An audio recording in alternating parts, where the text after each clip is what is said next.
Good morning, welcome to Gupta commerce classes. आज accounts का one day one chapter scheme के अंतर्गत 16वां दिन 16th day. It means it is the last day of bookkeeping and accountancy. बेटा ये accounts का अंतिम दिन है। आज सारे ऑब्जेक्टिव्स आपके कंप्लीट हो जाएंगे और कल से शुरू होगा आपका बिजनेस स्टडी। ठीक जिस प्रकार से हमने अकाउंट्स में सारी चीज़ें कराई है, आपको थ्योरी नोट्स बनवाए हैं, वैसे ही मैं अभी इसके जस्ट बाद कल से आपको बिजनेस स्टडी में नोट्स बनवाऊंगा, जो कि आपकी एग्ज़ाम के लिए बहुत ही कारगर सिद्ध होंगे, आपके लिए बहुत ही यूज़फुल होंगे, है ना। तो डोंट मिस द क्लास।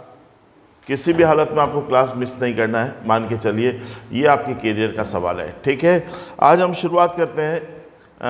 कल लास्ट चल रहा था हमारा financial statement, analysis of financial statement of company के वित्तीय विवरण। उसमें अगला ऑब्जेक्टिव लिखिए आप, goodwill appears in balance sheet in the head. ख्याति को पुस्तकों में, ख्याति को चिट्ठे में लिख दो पुस्तकों में। ख्याति को चिट्ठे में किस शीर्षक के अंतर्गत दर्शाया जाता है। Goodwill appears in the balance sheet in the head dash dash dash. ख्याति को पुस्तकों में किस शीर्षक के अंतर्गत दर्शाया जाता है। Goodwill appears in the balance sheet in the head, कौन सा आंसर लिखिए, नॉन करंट एसेट्स, गैर चालू संपत्तियां, नॉन करंट एसेट्स, गैर चालू संपत्तियां।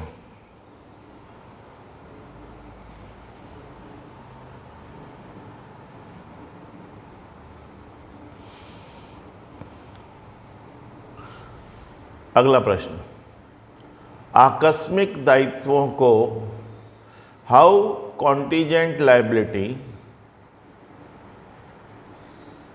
आकस्मिक दायित्वों को चिट्ठे में कैसे दर्शाया जाता है।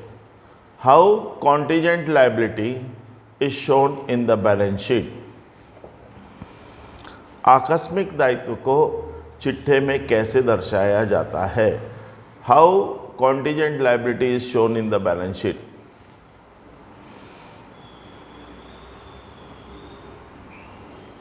लिख लो answer.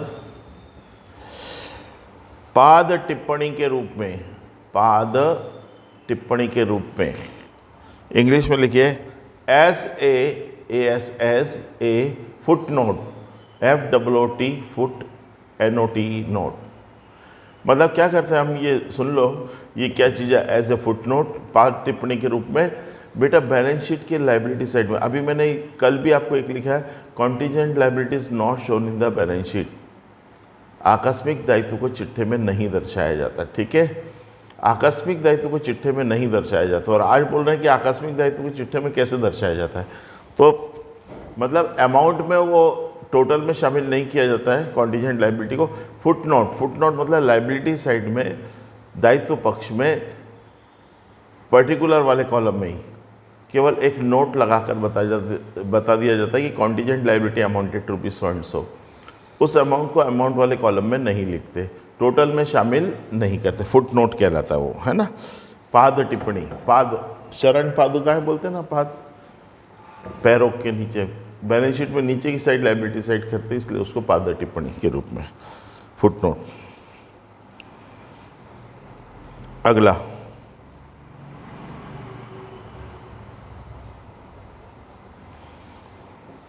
Dividend is always paid on, लाभांश सदैव खाली स्थान पर दिया जाता है।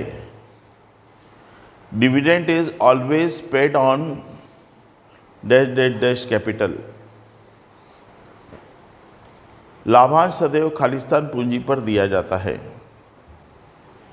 Dividend is always paid on dash dash dash capital. लिख लो, लाभांश सदैव चुकता पूंजी पर दिया जाता है।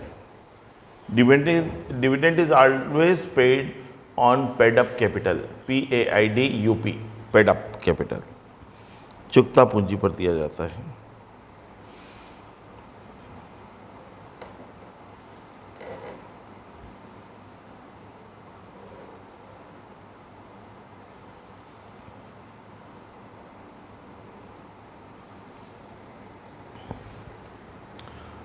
समता अंशों में, अगला प्रश्न है, समता अंशों में लाभांश की दर, the rate of dividend is dash dash dash in equity shares. समता अंशों में लाभांश की दर खाली स्थान होती है। The rate of dividend is dash dash dash in equity shares. क्या होती है? अनसर्टेन, अनिश्चित। समता अंशों में लाभांश की दर अनिश्चित होती है। The rate of dividend is uncertain in equity shares. समता अंशों में लाभांश की दर अनिश्चित होती है। यही वाली चीज़ अपन दूसरे में लिखेंगे, पूर्वाधिकार अंशों में लाभांश की दर, the rate of dividend in preferential shares are certain. पूर्वाधिकार अंशों में लाभांश की दर क्या होती है? निश्चित होती है।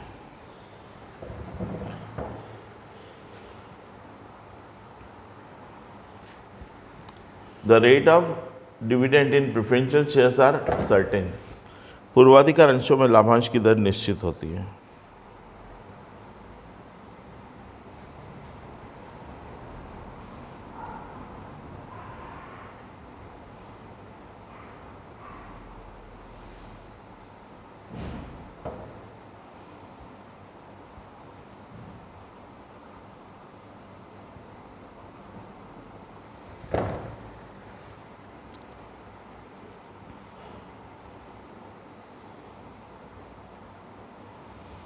The statement of profit and loss is called,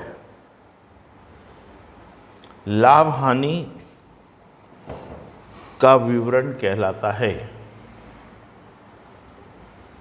लाभ हानि का विवरण कहलाता है। The statement of profit and loss is called income statement. The statement of profit and loss is called income statement. लाभ हानि का विवरण कहलाता है, क्या कहलाता है बेटा? आय का विवरण कहलाता है। आय का विवरण, लाभ हानि का विवरण आय का विवरण कहलाता है। ठीक है।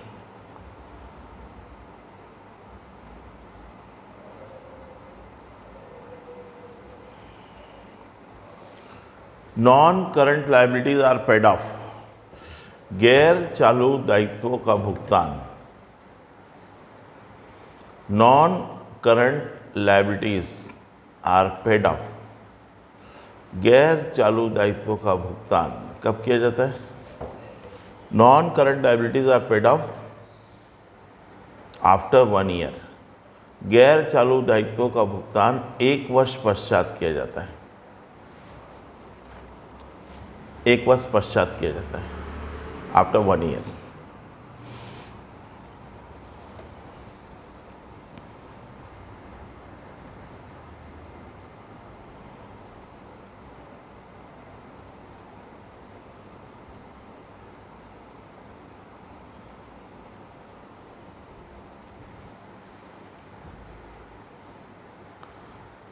अंश पूंजी, share capital is appeared in the balance sheet.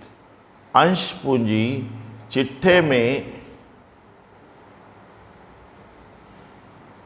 किस मद के अंतर्गत आती है?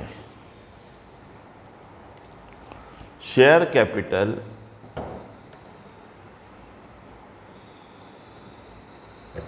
In balance sheet in which head?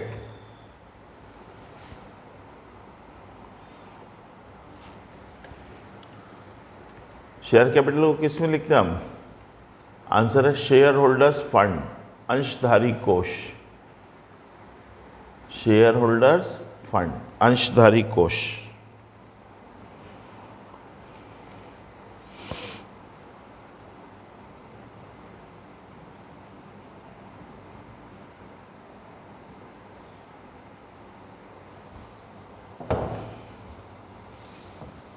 ठीक है, अब हम आते हैं next chapter, analysis of financial statement या फाइनेंशियल स्टेटमेंट एनालिसिस, वित्तीय विवरणों का विश्लेषण।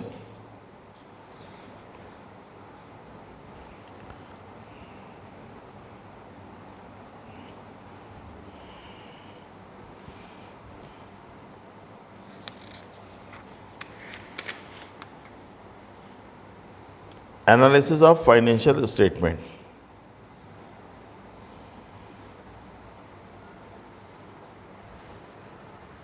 वित्तीय विवरण का विश्लेषण। ठीक है,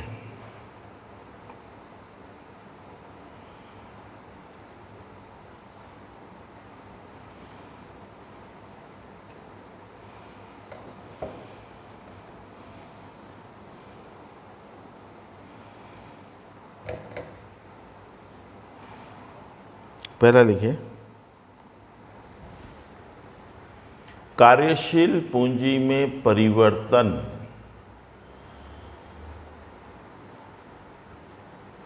चेंज इन वर्किंग कैपिटल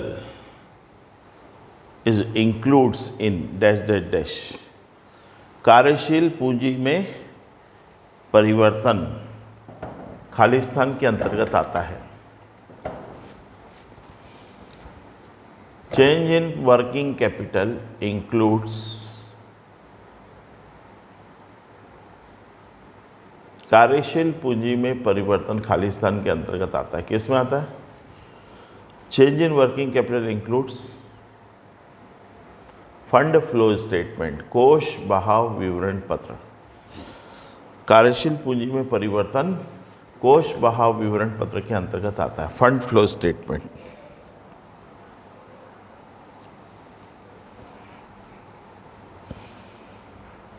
ठीक है, अगला लिखिए, ब्रेक इवन पॉइंट मीन्स सम विच्छेद बिंदु का आशय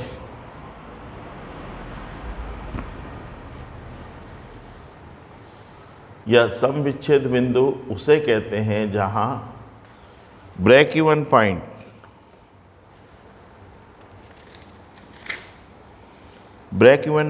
refers to that point where break-even point refers that point where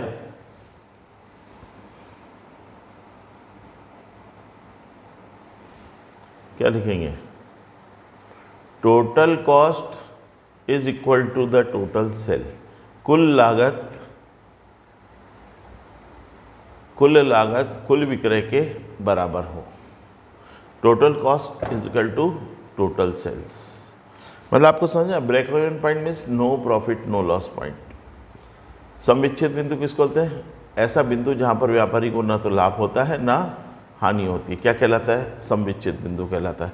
a point where businessman gets no profit no loss is called break even point. ठीक है, ओके। तो total cost is equal to total sale, तो क्या होगा? वो no loss no profit no loss point होगा, that is called break even point, समविच्छेद बिंदु।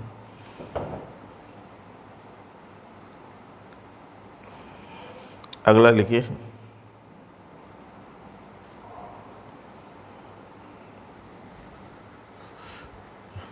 Current ratio is equal to चालू अनुपात बराबर,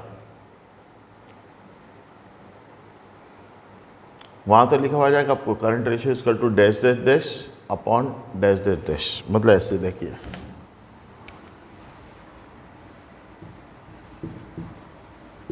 current ratio is equal to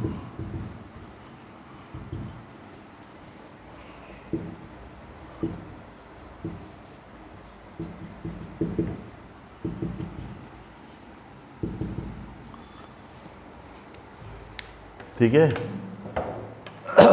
क्या लिखेंगे आप?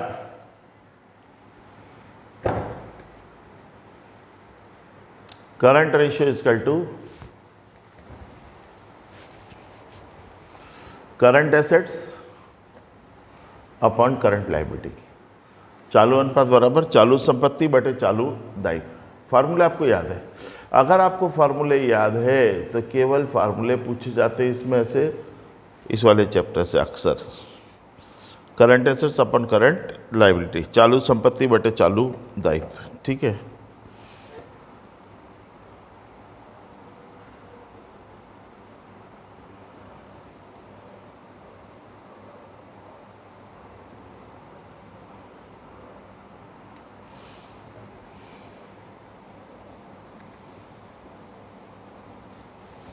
अगला लिखिए, ये तो वह आपका करंट रेशो, चालू अनुपात।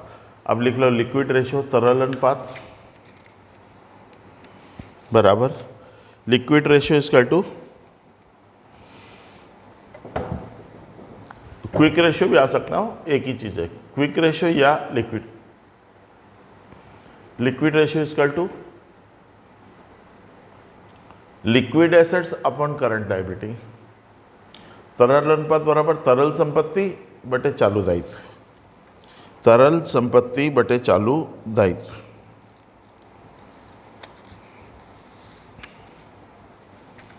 Liquid assets upon current liability.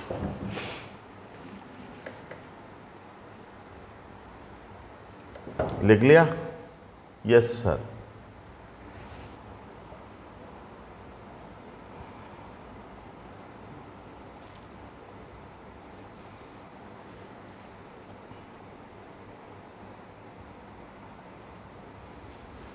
इसके बाद देखिए आप, देखिए करंट रेशो हो गया, क्विक रेशो हो गया, एक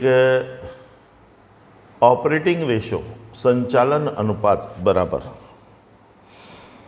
ऑपरेटिंग रेशो इक्वल टू संचालन अनुपात बराबर क्या होगा?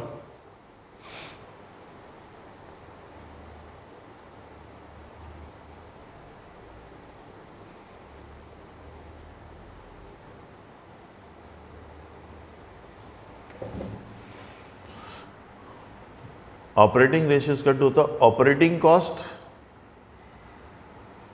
Upon net sales. संचालन अनुपात बराबर संचालन लागत बटे शुद्ध विक्रय। Operating cost upon net sales. और करके लिख दो, अथवा या, कई बच्चे कंफ्यूज हो रहे हैं, या लिखो बेचे गए माल की लागत कॉस्ट ऑफ गुड्स सोल्ड, बेचे गए माल की लागत cost of goods sold plus operating expenses plus संचालन व्यय अपॉन नेट सेल्स बटे में शुद्ध विक्रय। क्या लिखा? बेचे गए माल की लागत प्लस संचालन व्यय बटे शुद्ध विक्रय, cost of goods sold plus operating expenses upon net sales, ठीक है। अगला लिख लो, संचालन लाभ अनुपात operating profit ratio is equal to संचालन लाभ अनुपात बराबर operating profit ratio is equal two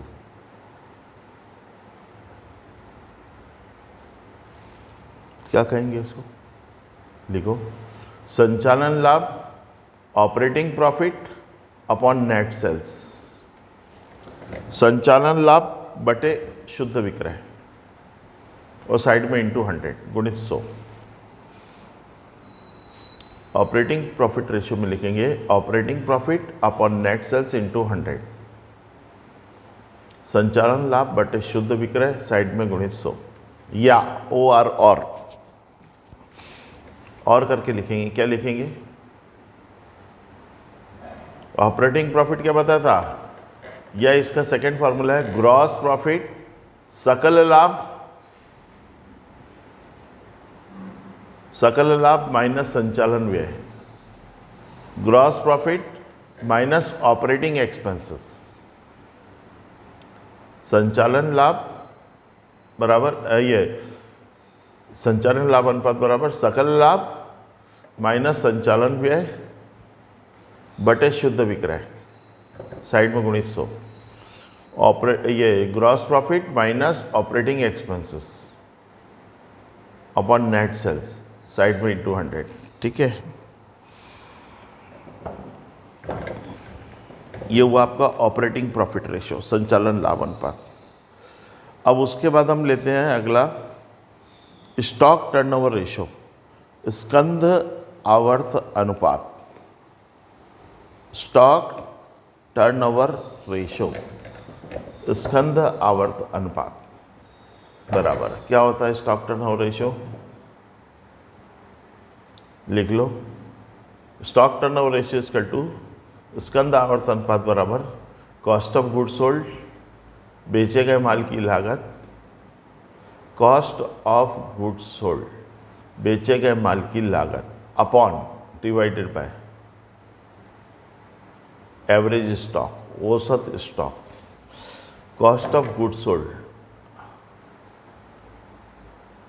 upon average stock, बेचे गए माल की लागत बटे औसत स्टॉक।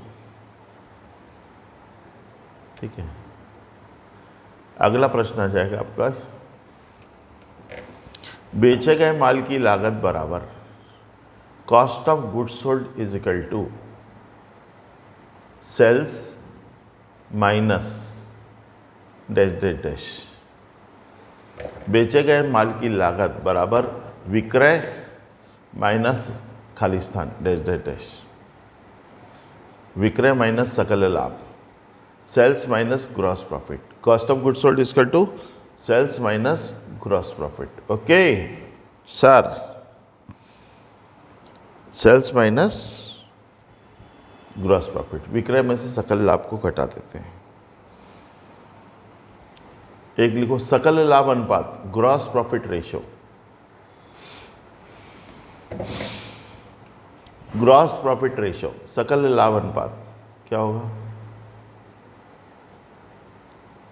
लिख लीजिए, सकल लाभ गुणित 100 बटे शुद्ध विक्रय। Gross profit ratio, gross profit into 100, gross profit into 100 upon net sales. Gross profit ratio निकालना है आपको, सकल लाभ अनुपात, तो सकल लाभ गुणित 100 बटे शुद्ध विक्रय, gross profit into 100 upon net sales. Gross profit ratio, सकल लाभ अनुपात। अगला लिखिए इसमें नेट प्रॉफिट रेशियो, शुद्ध लाभ अनुपात। नेट प्रॉफिट रेशियो, शुद्ध लाभ अनुपात। ग्रॉस प्रॉफिट की जगह नेट प्रॉफिट लिख दो। शुद्ध लाभ गुणित 100 बटे शुद्ध विक्रय, net profit into 100 upon net sales.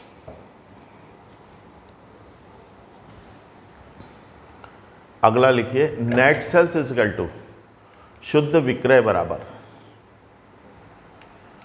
कुल विक्रय, net sales is equal to total sales minus dash dash dash. शुद्ध विक्रय बराबर कुल विक्रय माइनस डैश डैश डैश, बिक्री वापसी sales return, total sales minus sales return, कुल विक्रय माइनस विक्रय वापसी बराबर क्या आ जाता है? नेट सेल्स, शुद्ध विक्रय। ठीक है,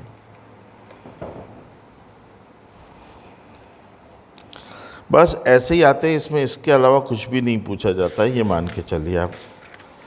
फिर भी और देख लेते हैं। अच्छा, एक सबसे मेन चीज़ इसमें जो आता है, लिखिए विच ऑफ द फॉलोइंग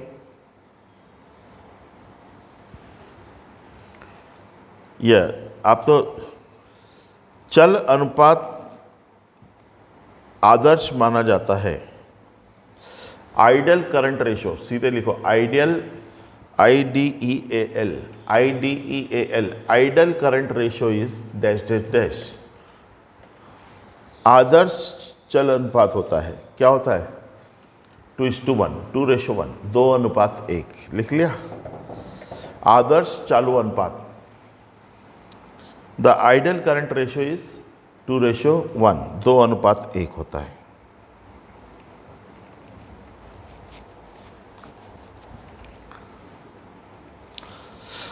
और ऐसे ही है आइडल लिक्विड रेशो, वो भी 2:1। आदर्श तरल अनुपात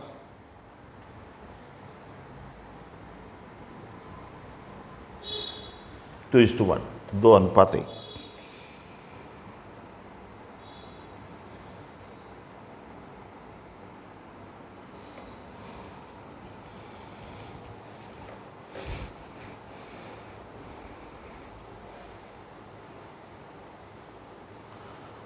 लिखो, if the sale is 2 lakh, यदि विक्रय 2 लाख रुपए है। If the sales is 2 lakh rupees, यदि विक्रय 2 लाख रुपए है, and gross profit ratio is 25%, सकल लाभ अनुपात 25% है। इफ सेल्स इज ₹2 लाख, यदि विक्रय 2 लाख है and gross profit ratio is 25%, सकल लाभ अनुपात 25% है, then find the amount of gross profit. तो सकल लाभ की राशि ज्ञात करो। क्या होगा?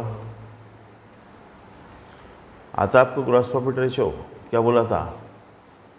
Sales into gross profit ratio जो दिया है, परसेंटेज अपॉन 100। 25% दिया ना, 2 लाख गुणित 25/100 आ जाएगा 50,000। ठीक है, आंसर 50,000।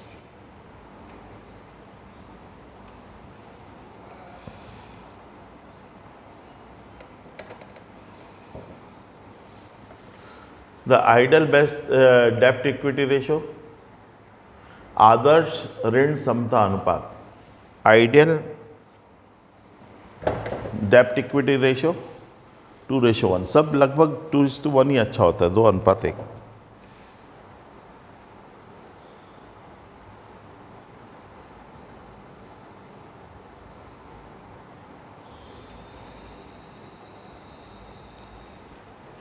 ठीक है, अब देखिए, अगर दे दे if sales is ₹1 lakh, net sales is ₹1 lakh, यदि शुद्ध विक्रय 1 लाख रुपए है। If net sales is ₹1 lakh and gross profit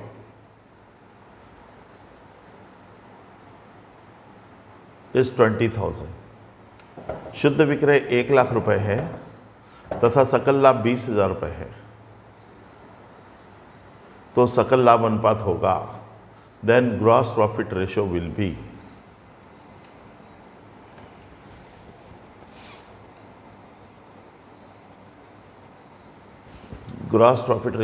कितना होगा? 20%, 20%। 1 लाख का 20,000 क्या होता है? 20%, 20%, 20%।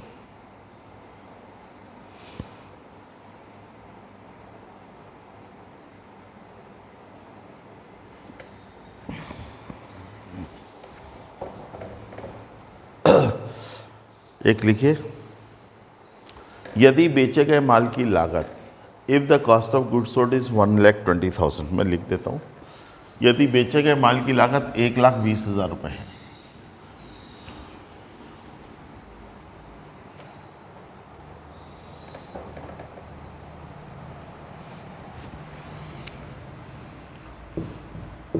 Cost of goods sold,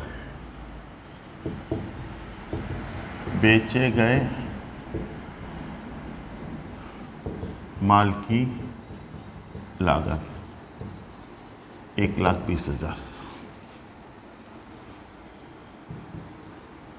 gross profit ratio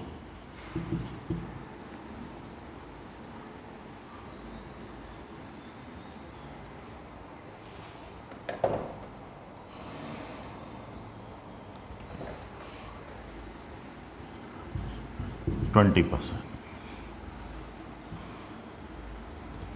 मालूम पड़ गया ना? सकल लाभ अनुपात 20%। विक्रय सेल्स क्वेश्चन मार्क। तो बिक्री कितनी होगी? Amount of sales. ये क्या बोल रहा है? Gross cost of goods sold दिया, बेचे के माल की लागत। अगर सेल्स 100 है तो कॉस्ट ऑफ ये ग्रॉस प्रॉफिट रेशियो कितना दिया? 20%, मतलब 100 रुपये पे 20 रुपये। अगर सेल 100 रुपये होगा तो प्रॉफिट कितना होगा? 20। आपको ना सेल्स में से प्रॉफिट को माइनस करते हैं तो कॉस्ट ऑफ गुड्स सोल्ड आता है। Cost of goods sold 80। या डायरेक्ट निकालेंगे इसको, कैसे निकलेगा देखो। Sales is equal to 1,20,000। ये 1,20,000 ये कितना परसेंट है? It is 80% of sales. बिक्री का 80%, क्योंकि 20% तो क्या था? प्रॉफिट था। तो ये कॉस्ट ऑफ गुड्स सोल्ड, बेचेगा माल की लागत कितना है? 100 में से 20 घटा 80, तो divided by 80 multiplied by 100। Divided by 80 multiplied by 100।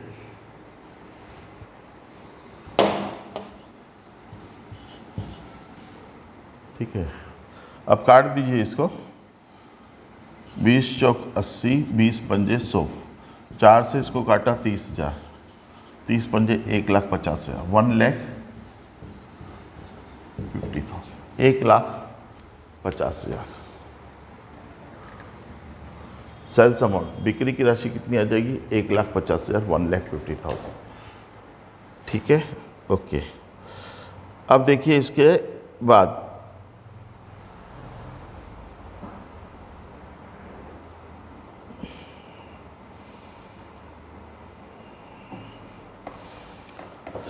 ठीक है, एक और लिख लो। If the current ratio is 2:1, यदि चालू अनुपात 2:1 है, करंट रेशियो इज 2:1, चालू अनुपात 2:1 है, एंड करंट लायबिलिटी इज 40,000, तथा चालू दायित्व 40,000 है।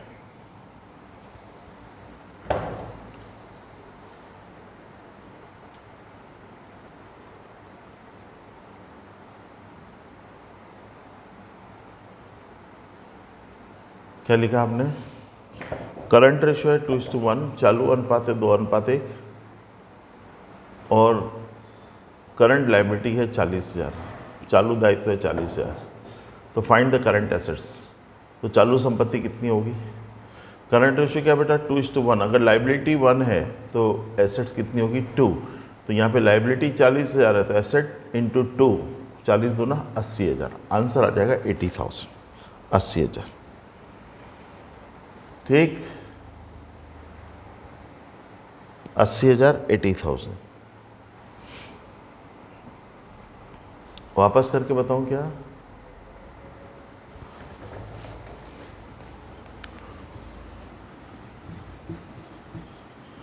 Current ratio is equal to current assets upon current liability. Current ratio दिया है आपको 2:1, इजकल टू करंट एसेट्स निकालना है अपॉन करंट लायबिलिटी दिया है 40,000। यही दिया ना? ओके सर, ये डिवाइड कहीं आएगा, इंटू हो जाएगा। 2 × 40,000 इजकल टू करंट एसेट्स। तो करंट एसेट्स इजकल टू 80,000। चालू संपत्ति बराबर 80,000। टफ नहीं है, कठिन तो नहीं है, अगर हम चाहें तो, है ना, कर सकते हैं। ठीक है, तो ये आपका एनालिसिस ऑफ फाइनेंशियल स्टेटमेंट या फाइनेंशियल स्टेटमेंट एनालिसिस, वित्तीय विवरण का विश्लेषण खत्म हुआ। अब लास्ट चैप्टर बचता है इसमें कैश फ्लो स्टेटमेंट, रोकड़ बहाव विवरण पत्र।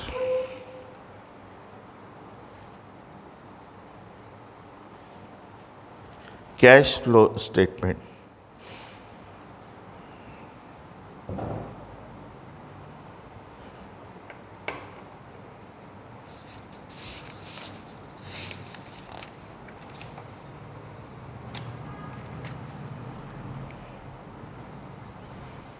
लिखिए, कैश फ्लो स्टेटमेंट, रोकड़ बहाव विवरण पत्र, last chapter. Question number first, प्रश्न क्रमांक 1, cash flow statement is prepared by, रोकड़ बहाव विवरण पत्र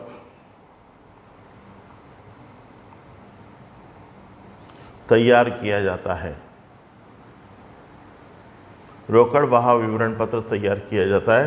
cash flow statement is prepared by dash dash dash. रोकड़ बहाव विवरण पत्र तैयार किया जाता है किसके द्वारा?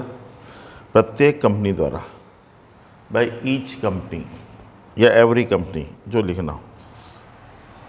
Cash flow statement is prepared by every company, each and every company, प्रत्येक कंपनी के द्वारा तैयार किया जाता है। रोकड़ बहाव विवरण पत्र प्रत्येक कंपनी के द्वारा तैयार किया जाता है।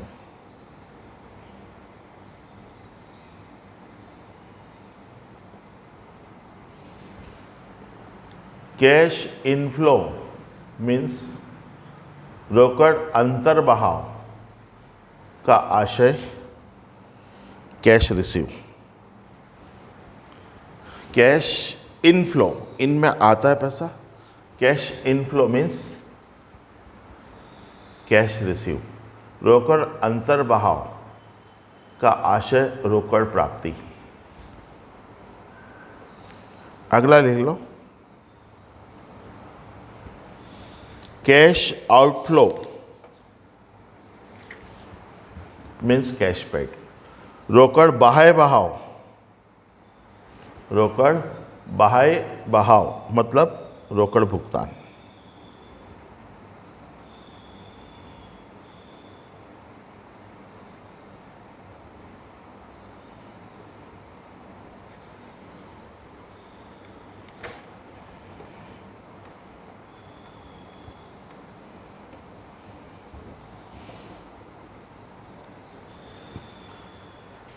Cash flow, preparation of cash flow statement is compulsory for, रोकड़ बहाव विवरण पत्र बनाना अनिवार्य होता है।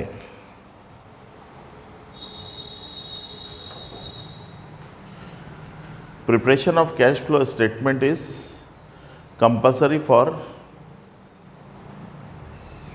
ऑल लिस्टेड कंपनीज, समस्त सूचीबद्ध कंपनियों के लिए रोकड़ विवरण पत्र बनाना अनिवार्य होता है। किसके लिए? समस्त सूचीबद्ध कंपनियों के लिए, all listed companies. It is compulsory for all listed companies, सभी सूचीबद्ध कंपनियों के लिए बनाना अनिवार्य होता है।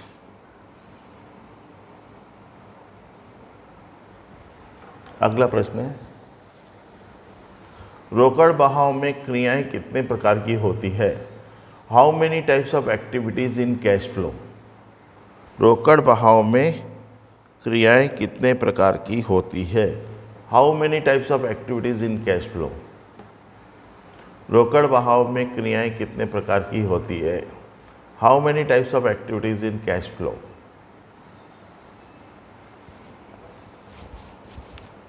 लिखिए 3 टाइप्स। रोकड़ बहाव में क्रियाएं कितने प्रकार की होती है? 3 प्रकार की होती है।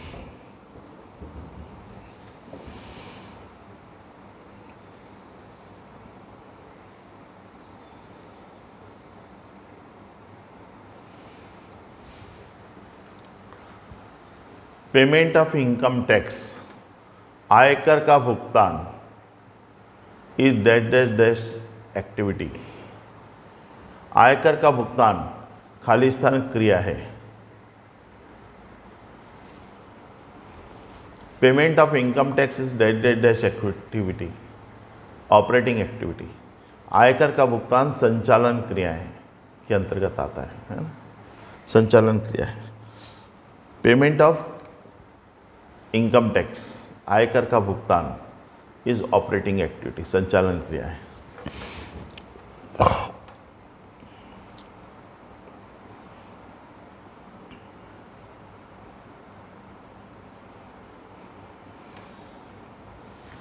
पेमेंट ऑफ प्रेफरेंशियल शेयर्स, पूर्वाधिकार अंशों का भुगतान, पेमेंट ऑफ प्रेफरेंशियल शेयर्स, पूर्वाधिकार अंशों का भुगतान, खालिस्तान क्रिया इस डैश डैश डैश एक्टिविटी, कौन सी है? फाइनेंसिंग एक्टिविटी, वित्तीय क्रिया है। पूर्वाधिकार अंशों का भुगतान वित्तीय क्रियाएं होती है। Payment of preferential shares is includes in the financial activities.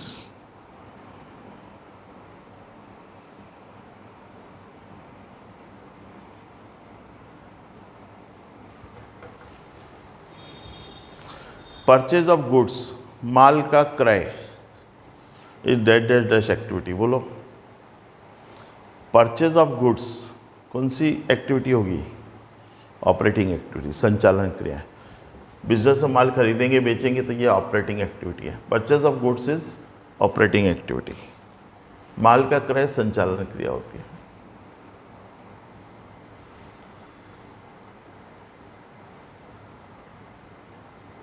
Interest received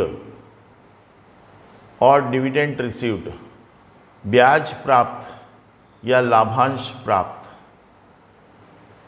interest receive और dividend receive includes in dash dash dash activity. ब्याज प्राप्त या लाभांश प्राप्त खालिस्तान क्रिया में आता है। इंटरेस्ट रिसीव और dividend receive includes in investing activity, विनियोग क्रियाओं में आता है। किस में आता है? कहीं पैसा इन्वेस्ट किया होगा तभी तो ब्याज मिलेगा आपको, तभी तो लाभ मिलेगा, है ना। इन्वेस्टिंग एक्टिविटी, विनियोग क्रिया। लाभांश का भुगतान, पेमेंट ऑफ डिविडेंड। लाभांश का भुगतान, पेमेंट ऑफ डिविडेंड इंक्लूड्स। लाभांश का भुगतान कौन सी क्रिया? फाइनेंसिंग एक्टिविटी, वित्तीय क्रिया। Payment of dividend is includes in financing activity. लाभांश का भुगतान वित्तीय क्रियाओं के अंतर्गत आता है।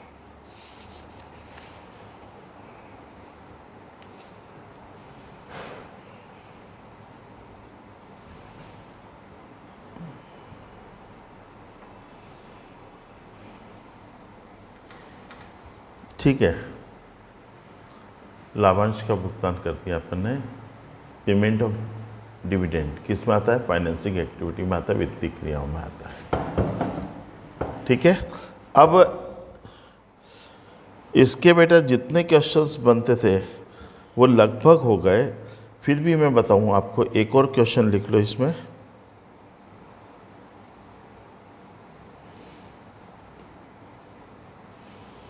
रोकड़ बहाव विवरण पत्र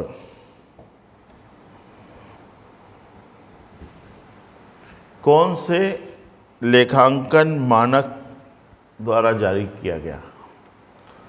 कैश फ्लो स्टेटमेंट,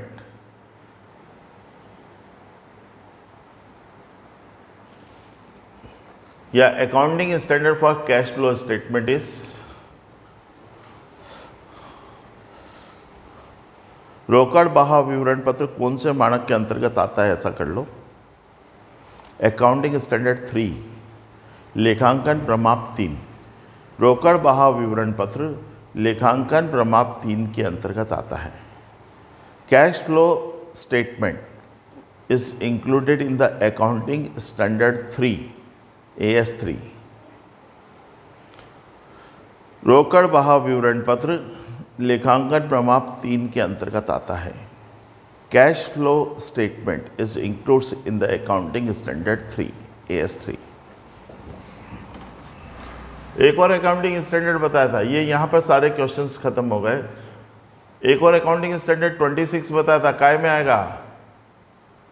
एक प्रश्न आता है, लिख लो अब। Accounting standard 26 is related with लेखांकन प्रमाप 26, खालिस्तान से संबंधित है। Accounting standard 26 is related with लेखांकन प्रमाप 26 खालिस्तान से संबंधित है। Accounting standard 26 is related with, answer है गुडविल, ख्याति।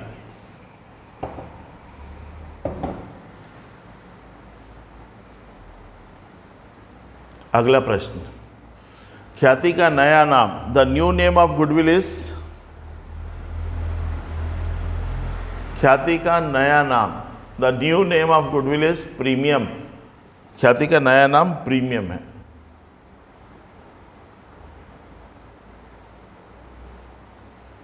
ठीक है, ये अब सब कंबाइन मिक्स चल रहे हैं ना।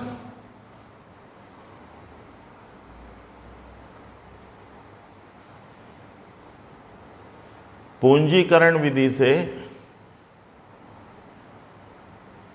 The formula of finding goodwill by capitalisation method, the formula of finding goodwill, पूंजीकरण विधि से ख्याति ज्ञात करने का सूत्र। The formula of finding capital by, ये the formula of finding goodwill by capitalisation method, पूंजीकरण विधि से ख्याति ज्ञात करने का सूत्र क्या है? Goodwill is equal to super profit into 100 upon rate of normal profit. बेटा ख्याति बराबर अधिलाभ गुणित 100 बटे सामान्य लाभ दर।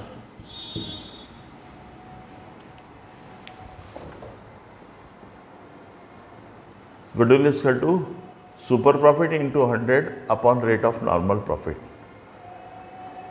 ख्याति बराबर अधिलाभ गुणित 100 बटे सामान्य लाभ की दर। ये कौन सी मेथड का बेटा? कैपिटलाइजेशन मेथड का, पूंजीकरण विधि का। ठीक है,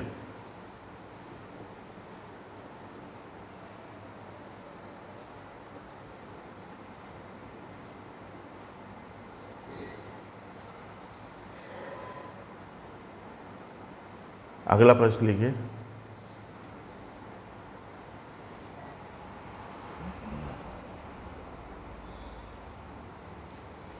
पुनर्गठन के खालिस्तान कारण हो सकते हैं। Dash dash dash causes of reconstitution,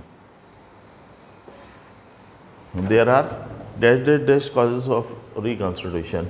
पुनर्गठन के खालिस्तान कारण हो सकते हैं कितने? 5। There are 5 causes of reconstitution of partnership. साझेदारी के पुनर्गठन के 5 कारण हो सकते हैं। याद है ना? एडमिशन, रिटायरमेंट, डेथ, अमलगमेशन और चेंज इन रेशो। बेटा प्रवेश, निवृत्ति, मृत्यु, एकीकरण और अनुपात परिवर्तन, 5 कारण हैं।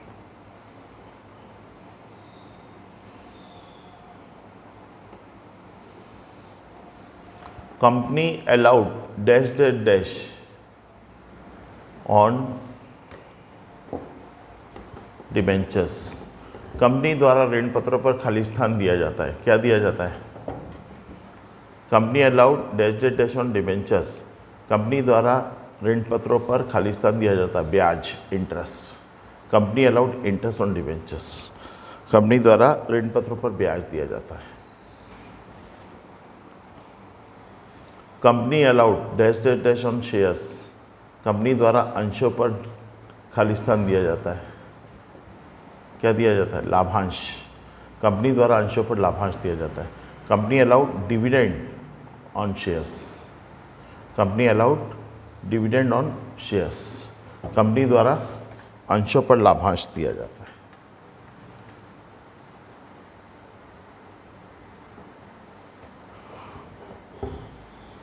खाली स्थान अंशों का भुगतान कंपनी द्वारा समापन पर किया जाता है। Dash dash dash debentures shares are paid up by company at the time of dissolution of company. खाली स्थान अंशों का भुगतान कंपनी द्वारा समापन पर किया जाता है।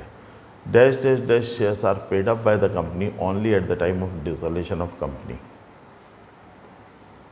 खाली स्थान अंशों का भुगतान कंपनी द्वारा समापन पर किया जाता है। कौन से अंशों का? Equity shares. समता अंशों का भुगतान equity shares are paid up by the company only at the time of dissolution of company. समता अंशों का भुगतान कंपनी द्वारा केवल समापन पर किया जाता है। ठीक है। Dash dash dash shares are basically owner of the company.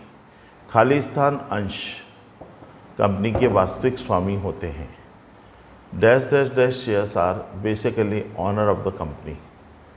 खाली स्थान अंश कंपनी के वास्तविक स्वामी होते हैं।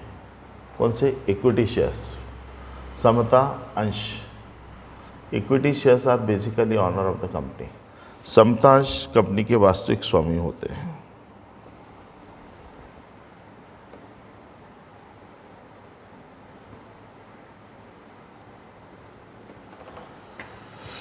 सेल ऑफ बिल्डिंग भवन का विक्रय रोकड़ बहाव की कौन सी क्रिया है? भवन का विक्रय रोकड़ बहाव की कौन सी क्रिया है? Sale of building is dash dash dash activity of cash flow. Sale of building भवन का विक्रय रोकड़ बहाव की कौन सी क्रिया है? Sale of building is dash dash dash activity of cash flow. कौन सी है? इन्वेस्टिंग एक्टिविटी, विनियोग क्रिया। Sale of building is investing activity for the cash flow.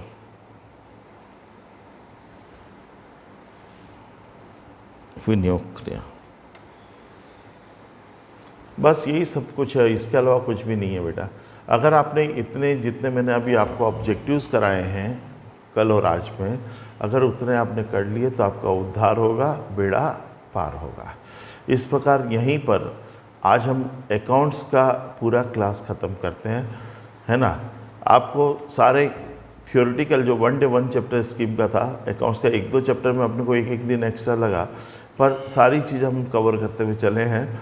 और ये क्लास आपके लिए बहुत इम्पोर्टेंट रही होगी अगर आपने डेली इसे पढ़ा होगा, याद किया होगा तो। और अगर आपने नोट्स तो बनाए ही होंगे, जैसा बताया था आपको कि रोज़ लिखना है आपको, और इस नोट्स को अगर आप डेली पढ़ते रहे तो मेरी गारंटी 80% प्लस मार्क्स आने की मेरी गारंटी। मेहनत करनी पड़ती है बेटा, बिना मेहनत के कुछ नहीं मिलता है ना।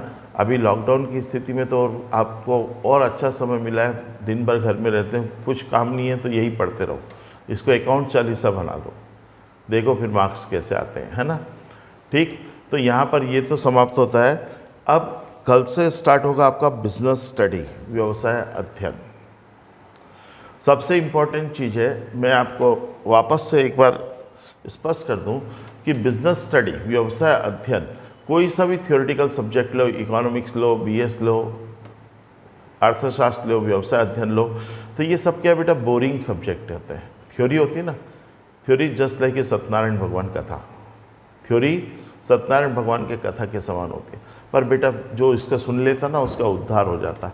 ऐसे ही ये जो मैं थ्योरी कल से शुरू कराऊंगा, इस बहुत ही सिंपल, बहुत ही इजी लैंग्वेज में, इजी टू अंडरस्टैंड एवरीबॉडी, हर एक को आसानी से समझने में आने वाली थ्योरी मैं आपको लिखाऊंगा।